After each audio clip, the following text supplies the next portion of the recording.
Dios. Y escuche esto, es que la Biblia dice que mientras más los oprimían, más se multiplicaban. Es decir, que mientras mayor opresión, mayor multiplicación. Mientras mayor humillación, mayor exaltación. Alguien tiene que decir amén. Pero note esto, note esto, note esto. Y es que el faraón de Egipto va a continuar con los métodos a fin de impedir el cumplimiento de la expansión de los hijos de Israel. Y estos se pueden discernir o caracterizar por tres formas diferentes. Y número uno era la dura servidumbre o la dura opresión. Número dos fue el edicto a Cifra y Fua para que en cuanto nazca el nisco lo mataran. Número tres fue el edicto a todo el pueblo para que en cuanto nazca un niño hebreo, este sea lanzado al río Nilo. Pero note esto, y es que vemos que ninguno de estos tres métodos le funcionan al faraón. Escuche esto, esto no pudo evadir la expansión o la multiplicación del pueblo de Dios. Pero quiero que preste atención, y es que anteriormente, siglos atrás, Dios le había dicho a Abraham que su simiente estaría en Egipto y que en Egipto Dios la multiplicaría. O sea que la palabra de la multiplicación de los hijos de Israel ya había salido de la boca de Dios. Entonces, lo que Dios ha dicho, ningún movimiento del infierno, ningún movimiento de los espíritus, ningún movimiento de los misai, ningún movimiento de los demonios podrá quebrantar lo que ha sido decretado en el reino.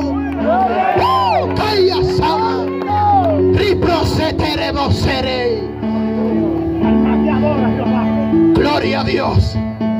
Oh, nombre de Cristo. A su nombre. Entonces escuche esto, note esto, es que cuando Dios va a sacar a los hijos de Israel de Egipto, dice que van a salir en número de 600,000 aproximadamente, sin contar las mujeres y los niños, y sin contar el ganado y todos los demás adheridos de otras naciones. Pero escuche y preste atención, es que cuando Dios los saca de Egipto, Dios no lo lleva por tierra de los filisteos, sino que lo lleva 40 años por el desierto. Si usted se fija en la portada de su Biblia, si usted se fija en el mapa, se dará cuenta de que por filisteo el camino era muy cerca. Si Dios lo lleva por tierra de los filisteos, imposible era que se tomen 40 años, porque era muy cerca el camino. Pero ¿qué Dios hace? Dios no los lleva por el camino cerca, sino que los lleva por el camino lejos. Dios no los lleva por el camino cómodo, sino que los lleva por el camino difícil, porque a veces Dios te va a sacar de la comodidad para introducirte en lo incómodo, porque en lo incómodo es donde Dios va a cumplir su propósito contigo. Grítalo más fuerte. Grítalo más fuerte. Y escuche esto, y es que cuando la generación que entra con Jacob a Egipto, esta generación fallece en Egipto. La Biblia dice que esa generación murió y que se va a levantar en Egipto otra generación que no conocía a Jehová. Note esto, y es que la generación que sale con Moisés no es la misma generación que entra con Jacob, porque la que entró con Jacob en Egipto murió. Entonces la que sale con Moisés no fue la que entra, sino la que nació en la tierra de Egipto. Por esto es que la generación que sale con Moisés no conocía a Dios, no tenía un conocimiento estricto acerca de Jehová, sino que esa generación estaba impuesta a ver la adoración a becerros en Egipto, al dios Osiris y al dios Isis, y a becerros y a pintura. Fíjese en esto, y es que cuando Moisés se va al monte, que Moisés dura 40 días, la nación le dice a Aarón que le hagan dioses que vayan delante de ellos. Y fíjese que Aarón le hace un becerro. La pregunta sería ¿por qué? Porque los hijos de Israel estaban impuestos a esto, a ver la adoración en becerros en Egipto, y a diferentes pinturas. El nombre de Cristo, a su nombre.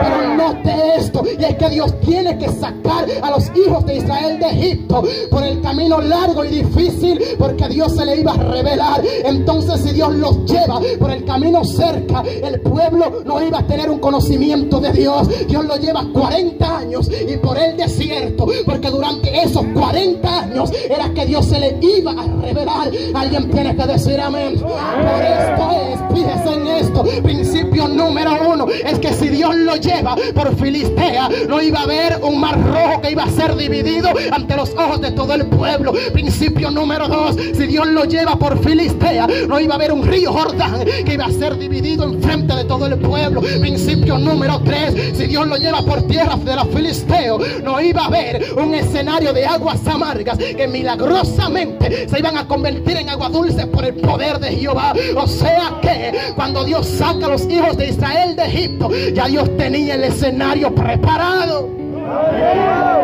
Nombre de Cristo, a su nombre. Entonces escuche esto. Y es que en el desierto es donde Dios se le va a revelar a la nación. El desierto es el escenario donde la nación va a aprender a conocer a Dios. En el desierto es el escenario donde la nación va a tener un concepto definido acerca de Jehová. Principio número 1, en el desierto es donde tú aprendes a conocer a Dios. Número 2, en el desierto es donde tú aprendes a escuchar la voz del Espíritu. Número 3, en el desierto es donde tú aprendes a discernir los misterios divinos. Número 4, en el desierto es donde tú aprendes a conocer las manifestaciones divinas. Número 5, en el desierto es donde Dios te capacita. En el desierto es donde Dios te enseña. En el desierto es donde Dios te prepara. En el desierto es donde se quedan las malamañas de Egipto y se forma el modelo perfecto de Dios en tu vida. Ay, carabasotaya, ni prosotatay, y salomay sama. Presta atención porque voy a hablar con personas aquí.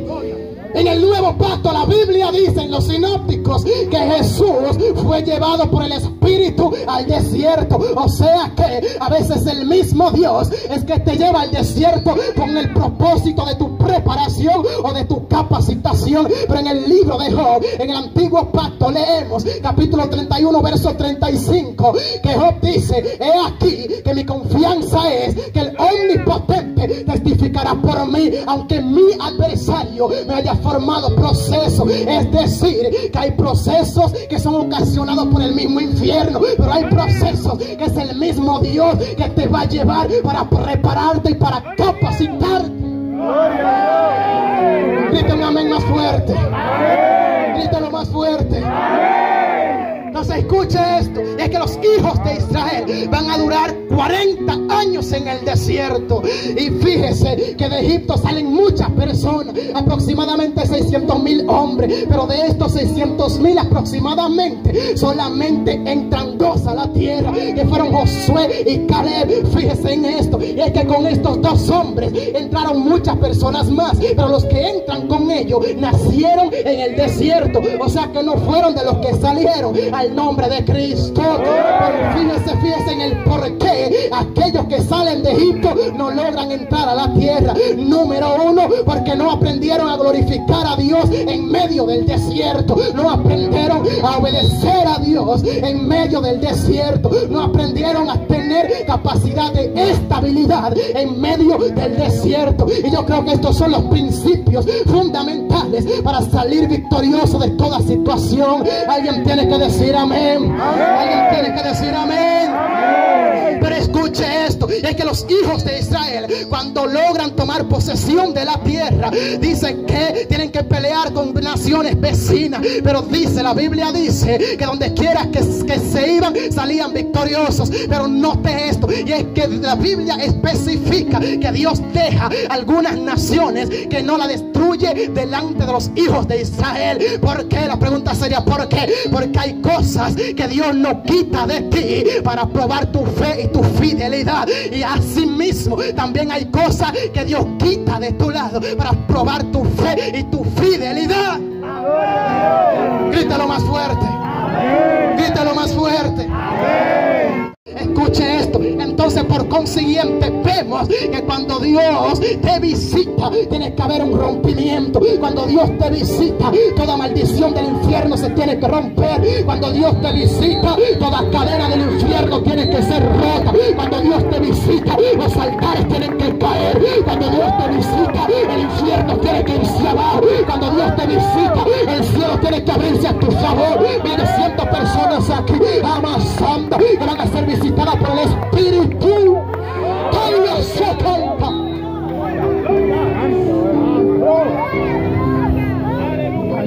cielo aquí.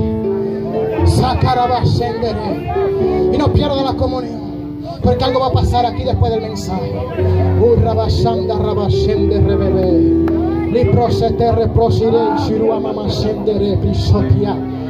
ramazón de reprosi amado vos se debe como lobo sendere. Y pramondo romo lomba sende que mi uana o alea o ataluata la la uma papacho mama lua pala. Yuna no malua mambo paita yumale pola male do atayo to atai soto y seteito se. Y ramandelia mandeleli sondele gidevi soterevi sanamaya paise que garaya. Utai carabasote. Nombre de Cristo, a su nombre. Entonces escuche esto. Y es que la Biblia dice que Ana estaba orando delante de Dios. Dice que Ana estaba orando delante de la presencia de Jehová. Elí estaba sentado en una silla junto al pilar del templo. Y dice que Elí se quedaba observando a Ana, pero veía que sus labios se movían, pero no escuchaba voz alguna. Y dice que la tiene por ebria. Y sacó, mira, Amazonda. Y yo voy a hablar con personas aquí presentes. Fíjense que Ana no estaba ebria, pero cuando Elí la ve, Elí la tiene por ebria, porque Elí no entendía lo que estaba pasando. Y escucha esto, hay personas que no te van a entender. Agarra esto, que estoy hablando con personas aquí. Hay personas que no te van a entender. Hay personas que te van a cuestionar. Hay personas que te van a tener como loco, te van a tener como loca. Tienes que agarrar esta palabra. Hay personas que van a Amazonda. Yo siento personas que a veces dicen, mira, ¿para qué se convirtió? Amasete. Pero lo que pasa es que ellos no saben lo que Dios va a hacer contigo. Alguien tiene que recibir esto. Lo que pasa es que ellos no entienden la dimensión en la que Dios te va a meter. Lo que pasa es que ellos no entienden que Dios te está preparando de esa forma. Alguien pina lo maíz y salud maíz. Pero yo siento que algo se mete aquí. Hasta yo la y país, país, ahí tal mal, y tal, sí, Asamaya, Asamaya, Asakima, Asakondare, Asakai, y Proseterebe, Alamaseta. Sotara baba, satara baba, satara. Sitoro baba, setere. Sitaraba, sandaraba, setere. Ni prosetere, bruesere o mausere. Alma te alaba, Dios. Y escucha esto. Escucha esto. Y es que cuando Ana le expresa a Elí lo que estaba pasando, fíjese en esto y presta atención. Y es que Elí le dice a Ana: Jehová te conceda ese hijo y te conceda otros en lugar de este. Y fíjese en esto, es que acontece exactamente como las palabras que dijo Elí. Ana concibe a Samuel y después concibe 5 hijos más. Pero escuche esto, Elí, número 1, no tenía visión, la había perdido. Número 2, su espiritualidad estaba en el suelo. Pero note que aún así seguía siendo el sumo sacerdote, y aún así la palabra que salió de su boca tuvo su cumplimiento. Y escuche esto, una cosa son los dones y otra cosa es el ministerio. Una persona puede estar muerta espiritualmente, pero una vez que el don se activa, esa persona puede seguir operando conforme al don que Dios le otorgó. Pero yo me voy a ir un poquito más profundo. Note esto, y es que en el antiguo pacto vemos que Dios envía a un profeta de Dios a Samaria, y Dios lo envía para que le profetice al altar y a Jeroboam. Y fíjese en esto, es que en Samaria había otro profeta viejo. Número 1, ese profeta viejo ya no tenía intimidad. Número 2, ese profeta ya no tenía relación.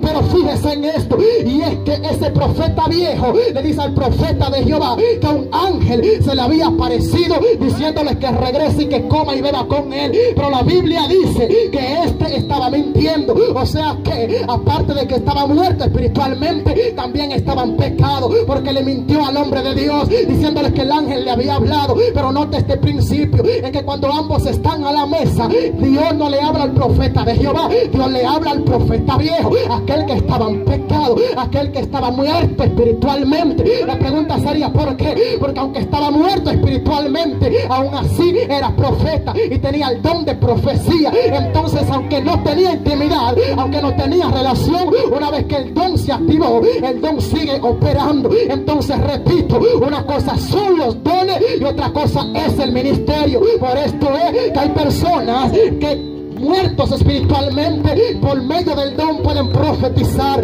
pueden danzar, pueden hablar en lengua, pueden ministrar. Pero hay algo que debemos saber, y es que los dones son para edificación, pero estos no te garantizan la salvación. Y yo me voy a ir un poquito más lejos, y es que en los sinópticos la Biblia dice que en aquel día muchos le dirán al Señor: Señor, Señor, en tu nombre echamos fuera demonios, en tu nombre hicimos muchos milagros, en tu nombre sanamos enfermos. Note que estos son manifestaciones de los dones, pero vemos que los dones no le garantizaron ser salvo, porque Dios le dice: apartaos de mí, no os conozco, hijos del diablo. Escuche esto, por esto es que yo prefiero no tener un solo don carismático y salvarme, a que tener todos los dones carismáticos y perderme. Entonces anhelemos los dones, pero mucho más ansiosamente anhelemos la salvación.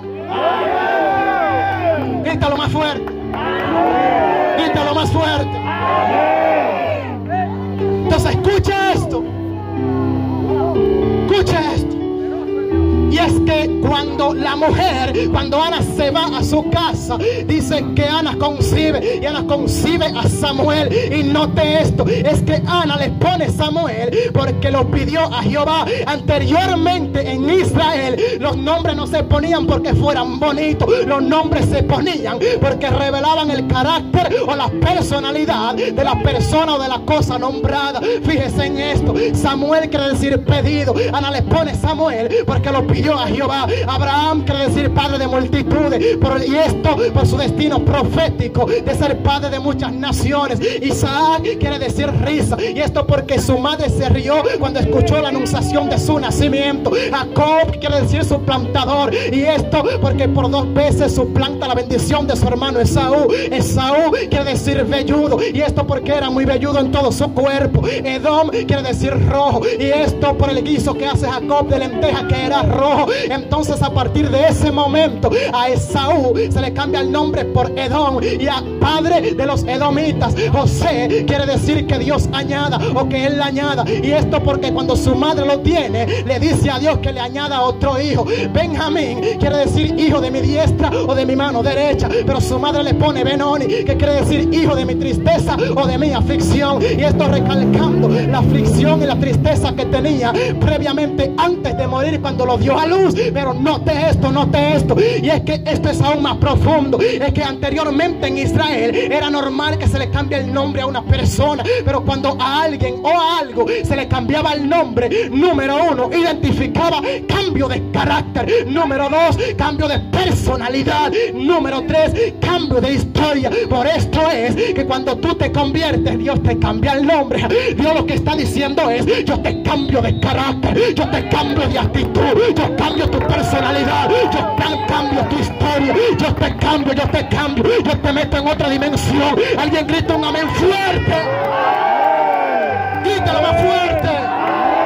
Grítalo más fuerte. Y escucha esto, y es que cuando Ana concibe y da luz, que les pone Samuel, dice que lo lleva al tabernáculo en Silo. Y la Biblia dice que en Silo ya se va a consagrar para Dios. Pero escuche esto, y esto es poderoso. Y es que cuando Ana lleva a Samuel en Silo, lo lleva como el cumplimiento del voto que le había hecho a Jehová anteriormente, de consagrárselo a Dios por toda su vida. Y escuche esto, un voto es una promesa voluntaria con el propósito o fin de algún recibimiento divino. Pero escuche esto, y es que hay personas que son muy inclinadas a prometer, pero muy duros para cumplir lo que prometen. Y la Biblia dice en el libro de Eclesiastés, capítulo 5, verso 4: cuando a Dios hagas promesa, no tardes en cumplirla. Cumple lo que promete, porque Dios no se complace de los insensatos. Grite amén esa palabra también. Grítalo más fuerte. Que escuche esto, es que la Biblia dice: y yo voy a hablar con personas aquí presentes. Presta atención a esta palabra.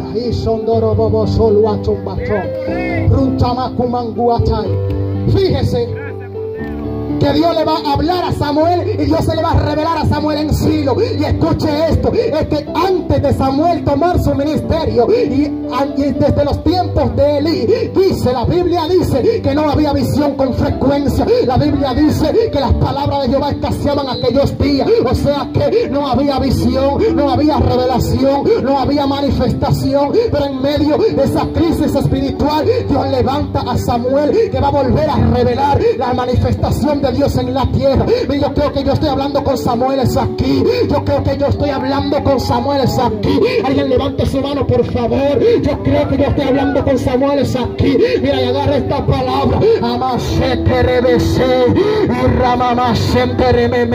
Oh, personas dispuestas a hacer lo que otros lo han querido hacer. Personas dispuestas a llegar donde otros lo han querido llegar. Personas dispuestas a hablar lo que otros lo han querido hablar. Personas que aunque el gobierno esté corrupto, no se van a corromper. Personas que aunque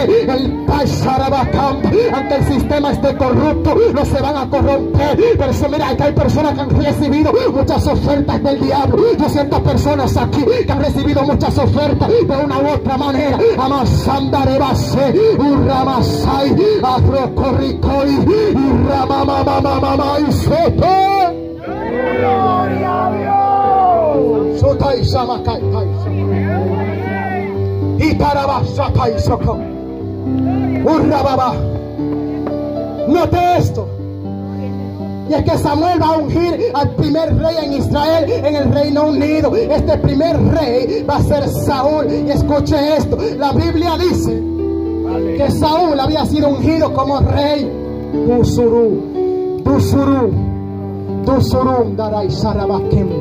David Amasaya, Samuel había sido ungido como rey, Saúl. Pero en el momento en el que Saúl iba a ser coronado, que se reúne todo el pueblo en Mizpa, dice que Saúl no fue hallado. Escuche esto, le preguntan a Jehová dónde estaba aquel varón, y Jehová dice: he aquí que él está escondido entre el bagaje o entre el equipaje. Y dice que lo van a buscar y lo llevan a donde lo iban a coronar ya legítimamente como rey. Pero escuche esto, es que Saúl ya sabía que él iba a ser rey en Israel, por cuanto ya Samuel se lo había declarado. Pero note esto, es que en ese momento Saúl no estaba, sino que corría.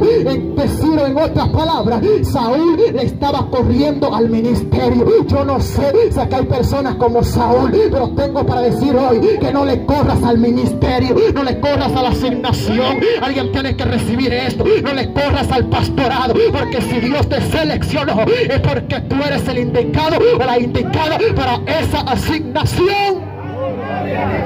Dígame en esa palabra.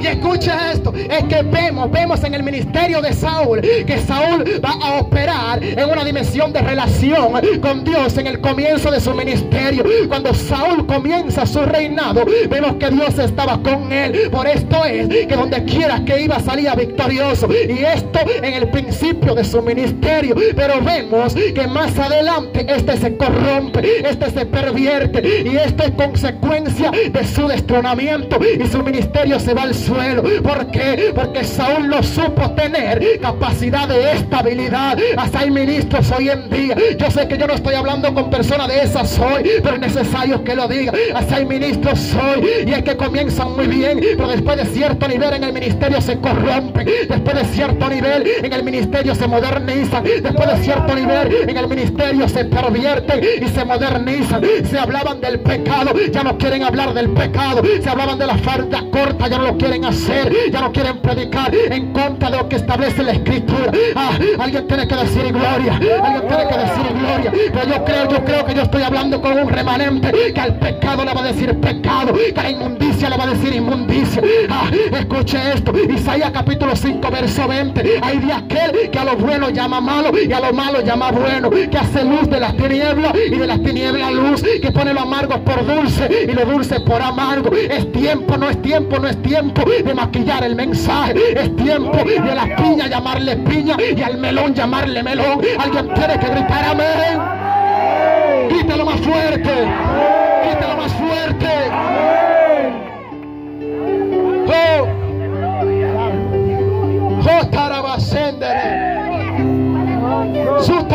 Sete. Y la Biblia dice que Dios le dice a Samuel: ve a Belén, porque de los hijos de Isaí me he provisto del rey. Entonces dice que cuando Samuel llega, los ancianos de la ciudad salen a recibirle con miedo y les preguntan: ¿es pacífica tu venida? Samuel les dice: sí, es pacífica. A ofrecer sacrificio a Jehová he venido. Santificaos pues y venid al sacrificio. Y dice que Samuel también llama a Isaí al sacrificio y a sus hijos, puesto que de sus hijos Dios se había provisto del rey. Y dice que pasa primeramente Eliab. Cuando Samuel ve a Eliab, dice: he aquí delante de Jehová estás ungido, pero este no es el que Dios había seleccionado. Y escuche esto: Dios dice: no mires a su parecer ni a lo grande de su estatura, porque yo lo desecho. Número uno, Eliab tenía el físico adecuado para ser rey. Eliab tenía el tamaño adecuado para ser rey. El físico de Eliab lo caracterizaba o lo aprobaba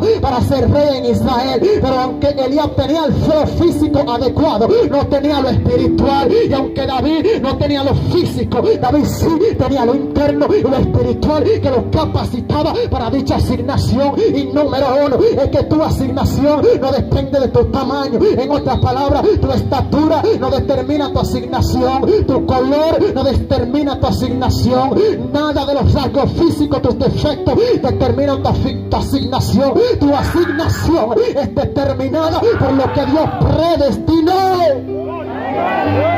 Y tu amén poderoso. Isama. Oh, Sete. Yo creo que usted se aproxime, por favor.